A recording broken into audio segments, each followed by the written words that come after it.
Hi friends, this is Sarah from Crafting and Relaxing. Welcome. Thank you so very much for joining me. This is Smash Our Stash. Each month we have a category and we are supposed to dig into our stash and use some of those things up.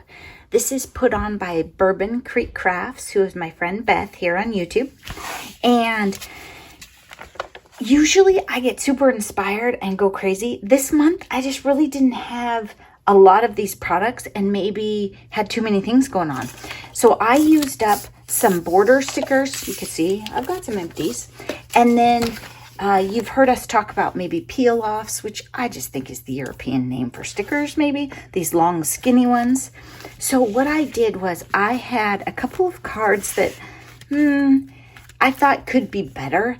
And since I had white stickers, I thought, okay, I'm going to try it here. So I don't know if it makes a big difference, but see on this candle border, I added that one. That one I like. I think that one was fun. Then on this one, I added a white strip right here. In my small pad video, I wasn't in love with this card. And so I think this little white strip maybe makes it a little better. They're interesting too because they're shiny and kind of like rubbery, so it's a different texture and it catches your eye. This one is funny. It almost looks like a piece of white paper sticking out, except it's a little shiny. So I added a white one right there. And you might have seen them before, so you can see the before and the after and think, okay, does it add value? Do you like it? What'd you think? Then I was digging into my fall stash because I knew I had borders in there.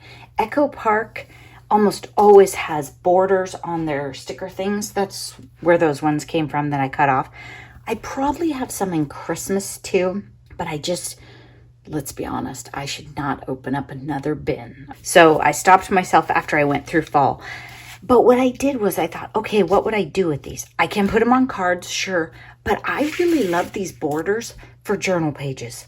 And I probably wouldn't call it done at this, but I might like put an embellishment cluster down here or something on top of it like this, or maybe even like a little envelope up here. Imagine it in a fall color so that this kind of frames it.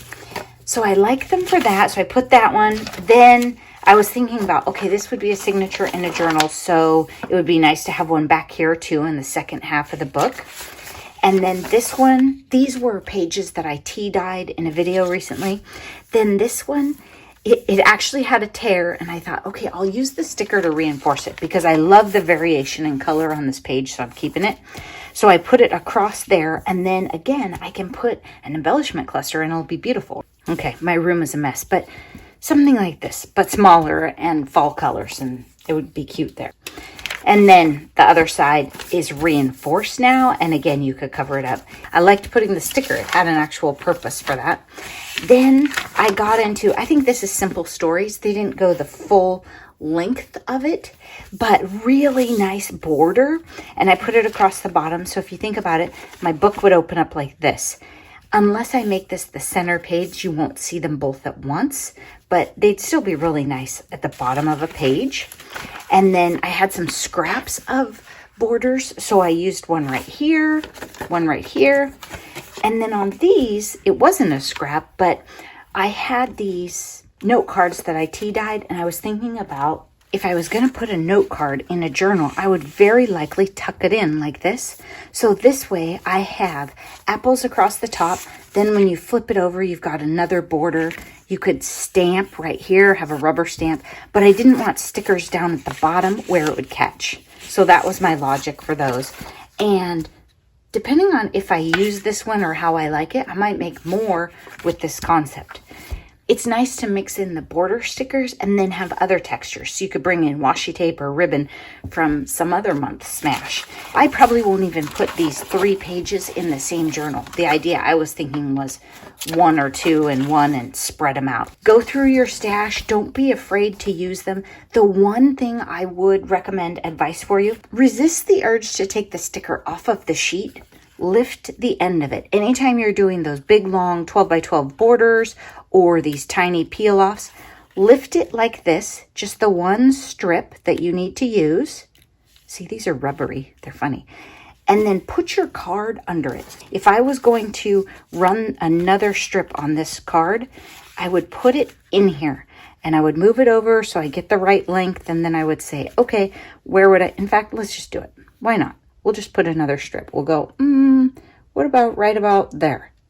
And then press it down, cut yourself loose from your packaging, and then trim your ends perfect. And you could use a little knife or scissors, but do not lift up that giant sticker and carry it around with you.